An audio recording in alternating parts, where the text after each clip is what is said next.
So I work for this organization called the Youth Employment Service, otherwise known as YES. It's a great name. It doesn't matter where you come from. You've got to agree with us. So I work with a brilliant team with companies across the country. And what we do together is we create brand new, shiny, one-year work opportunities for mostly Black youth. And in the course of this work, I get invited to what we call youth inductions. Young people across the country are pulled into these new jobs and introduced to them at an induction. And I remember very clearly a youth induction earlier this year. Young woman, and I shall call her Nolo for these purposes, took the mic. And Nolo was trembling. She was anxious, not used to speaking full of people. And she'd been given the mic at this induction to tell her story. She looked down at the ground and she said, "I know you may judge me, but I want to tell you the story. My mom works as a domestic worker, and for years, she's worked very hard to put my brother and I through school. I finished school, and the idea was I would start helping her. I don't know my father. He left a long time ago. So it's up to me to help my mom. I went out looking for a job, and looking for a job. But there's no work to put on my CV. And wherever I go, I get told I can't get a job without experience, and I can't get experience without a job." And this is the plight of many of the young people we meet. Nolo went on to say how she was waking up every morning, sitting on the edge of her bed, unable to go out with her friends because it required money, unable to go out and look for a job because she'd given up. There were no pathways and there were no choices. And now she really burrowed down into herself. And she said, "I will just tell you the point I got to. I had decided that I would go out and find a blesser." Now, for those of you who don't know what a blesser is, it's a sugar daddy. It's an older man who swaps lifestyle for sexual favors. And this culture has become so involved that there's a classification which I was able to find in an infographic on the City Press. A level 1 blesser will give you data and fast food, and a level 3 blesser will take you on exotic international holidays and buy you designer brands. So let's get back to our story of Nolo. This is not an unintelligent young woman when you talk to her. She knew very well that getting a blesser would expose her to diseases like HIV, that she would lose her agency, she may open herself up to abuse, and would most certainly lose her dignity. And yet, her position in life was that this was her only option. She then looked up and she said, "I got this job." And now her eyes were clear and focused, and she said, "This job saved me." Now, you know, in this country, and you do this type of work, you've got to harden yourself up a bit. I mean, that very morning, there were variations on the story. A young man who at the age of 13 had to help his ill grandma to raise his younger siblings. So you've got to harden yourself because you become paralyzed with pain and anger if you don't. But there was something about Nolo that morning. Maybe it was her fresh-faced innocence. Maybe it was that she was my daughter's age at the time, 19, and I couldn't help comparing the wealth of options that my daughter had finishing school and the pathways open to her, and the only pathway open to Nolo. This is an unfair place we live in. We're told by Time magazine that it's the most unequal society on the planet. And where you're born matters. If you're born on this side of the image, your health outcomes, your education outcomes, your future income earning potential are all negatively impacted. In this place, the previously disadvantaged remain disadvantaged. And that is the bald-faced truth. So if I were to give you a fruit that showed our economy, it would be pear-shaped, literally and figuratively. We have this demographic, what should be a demographic dividend, with large numbers of young people, 35% of our population between the ages of 15 and 34, entering the economy. But this demographic dividend has become a demographic liability because we have no jobs and very few of these young people are participating in the economy. There's structural issues here. We have over 30 years of data that tells us that when this economy grows, when the South African economy grows, it does not grow with jobs. We have decoupled GDP growth from employment. So even if we were to double GDP growth, this would not guarantee that employment would happen, particularly for young women like Nolo.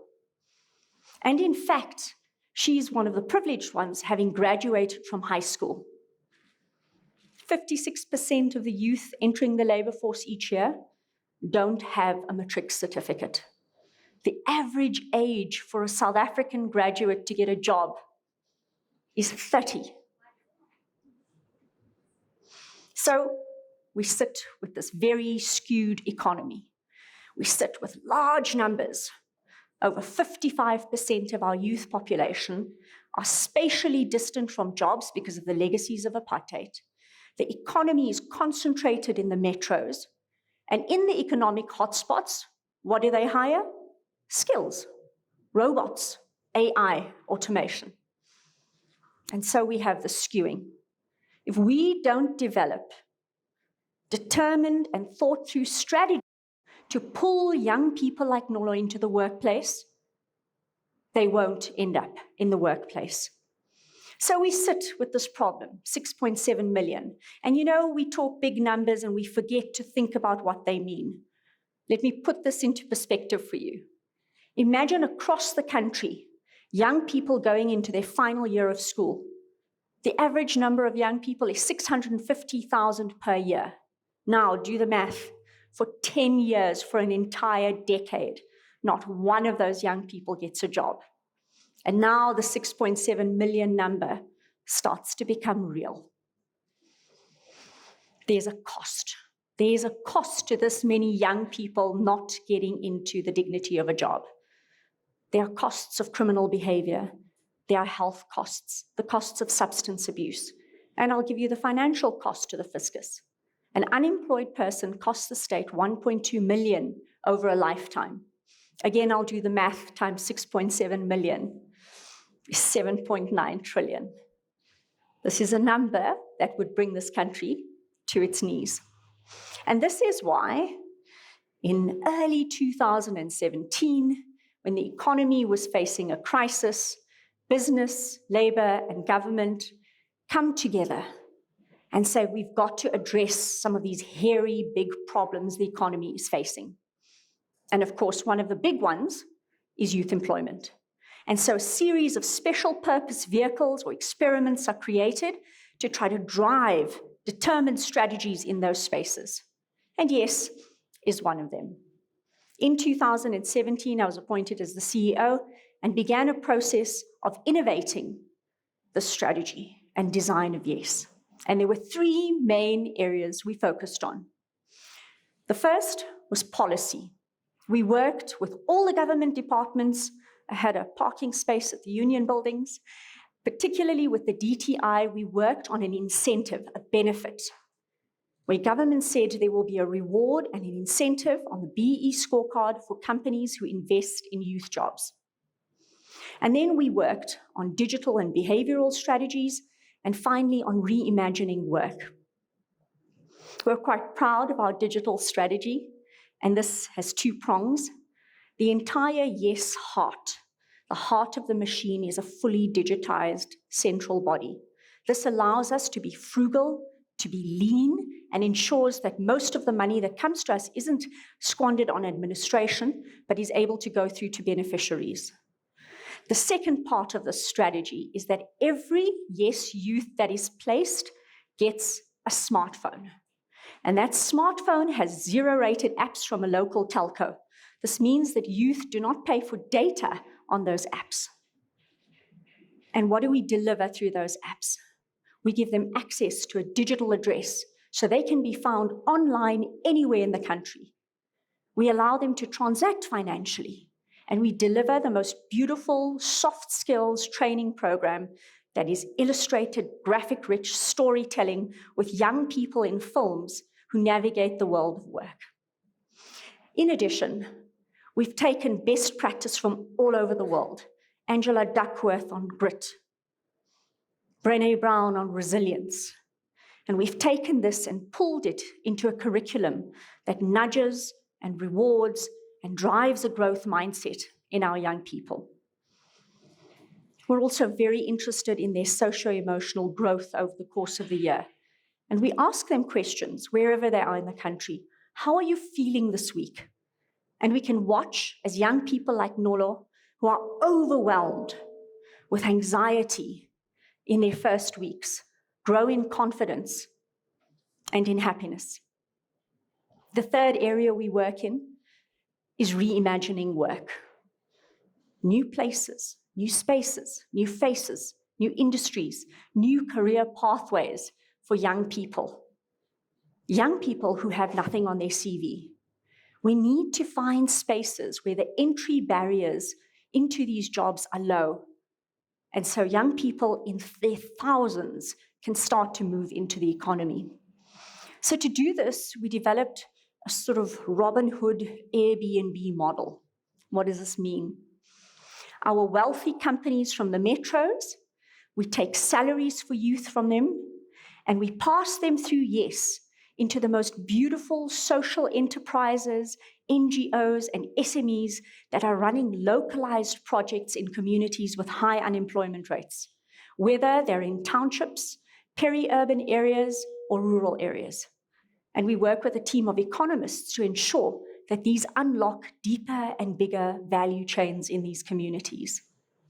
And so the Airbnb platform is a platform model that allows us to connect and capacitate and build all of these beautiful projects. Now, we were lucky. We met a Dr. Charlene Swartz from the HSRC, who gave us a fantastic name for the jobs that we were creating. She calls it a refracted economy. And why we were so excited by this new definition is because it looked at the economy in a range of pathways in the colors of the rainbow. And suddenly, we weren't faced with this dichotomy of I'm a knowledge worker or I'm an unskilled worker. I'm a lawyer or a manager, an accountant, or I'm a factory worker, I work in a field. Suddenly, it was the aspiration of I work in the orange economy, I work in the blue economy, or I work in the green economy, with a pathway to move in from an unskilled worker all the way to a knowledge worker. And I have to share some of our amazing partners and these beautiful, colorful jobs that they create. This is Nomzamo Health. We work with them in rural Mpumalanga. They take youth, train them in primary healthcare education, and go door to door in the most rural communities where primary healthcare education doesn't reach, going to speak to old people and mothers about how to take care of their families. We have jobs in the green economy, in energy and conservation. These partners, Wildlands Conservation Trust, work in planting indigenous species, in recycling, whale watching, and a range of conservation jobs.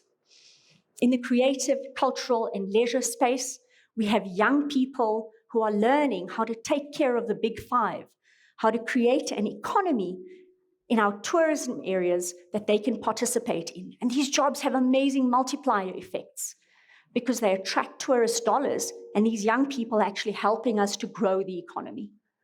And so these previously employed young people are across the economy in creative, cultural, leisure, chefing, chambermaids, and here creating sanitary pads in townships, compostable sanitary pads. So we're mixing these ranges of jobs, hydroponics farming with high yield technological ways of planting, reinventing agriculture, and all the time with that smartphone in their hand.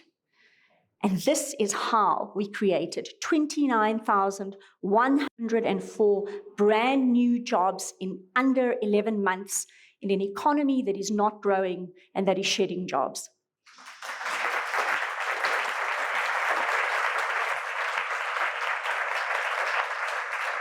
Three very quick lessons to share on this journey and how we'll take this to 100,000 and then 500,000. Work with your head and heart. Have the economic principles, but don't lose your empathy, and get partners who believe and share this vision. This is a tough space. Economies are ruled by cliques and money and tight networks, and a lot of people who like the status quo. You need bulldog determination and tenacity to take it on, because they will come for you from corners you do not expect. Always innovate, invent, imagine, reinvent, reimagine, because inclusive economies require us to rethink the way the system works. So if a Nolo comes to you and you have the privilege of giving a job, please say yes.